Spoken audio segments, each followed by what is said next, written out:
How's everyone doing tonight? So I wanted to share what my Warzone duel invasion strategy is, and this will work for offense or defense as far as I've uh, figured out so far.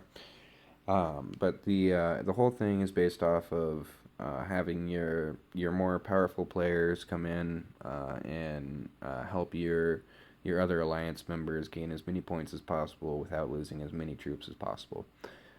So it's going to be basically having our bigger players come in, teleport over by these priority structures, and they'll be going in, helping either lead a couple of rallies against them, or ideally, I think what would be more beneficial would be having them be garrisoned, and then just hit these cannons a couple of times with 3 or 4 of your heavier people. As you can, oops, you can see here. Uh, with some of your heavier hitters, you can deal quite a bit of damage to those cannons.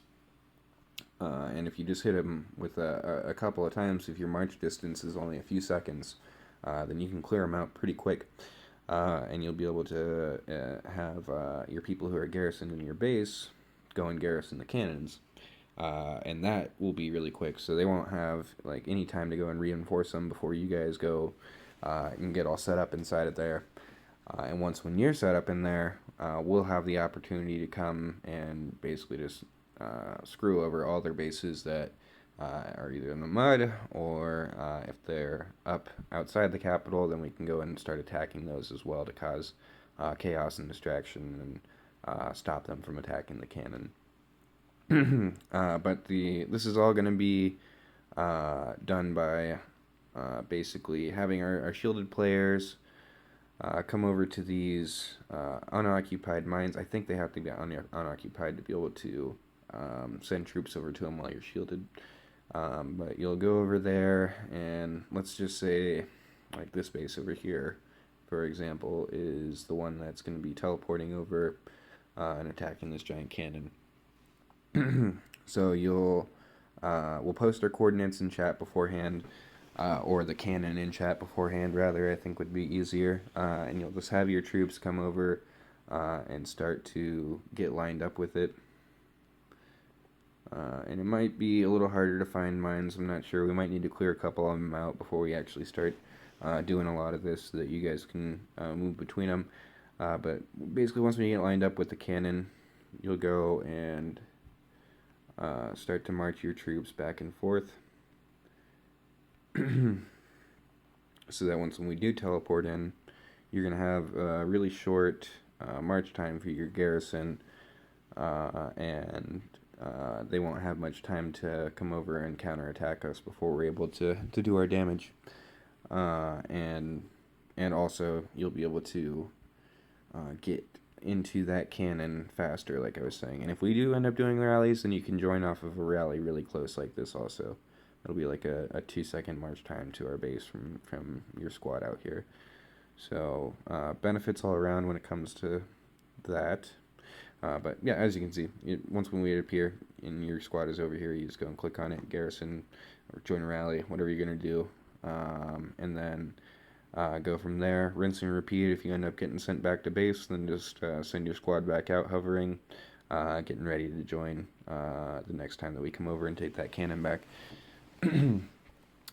For going over and taking those other bases that are once we split off from the cannon after you guys have garrisoned it, we were calling those ambush squads. So we're gonna have designated people who are going to come and essentially garrison the heavy players while they're going out and teleporting over to their hive or the other players in the mud and causing chaos so that they have a little bit more protection and don't get ashed as quick once when, say, like, another like level 30 or something like that comes and teleports on them. Because that's another good point, is if you do have your squads out, and this is another reason why it's important to be shielded, you cannot teleport. So if you go and try and teleport while your squads are out, it doesn't let you. You can try it with the alliance assemble. Won't let you do it there.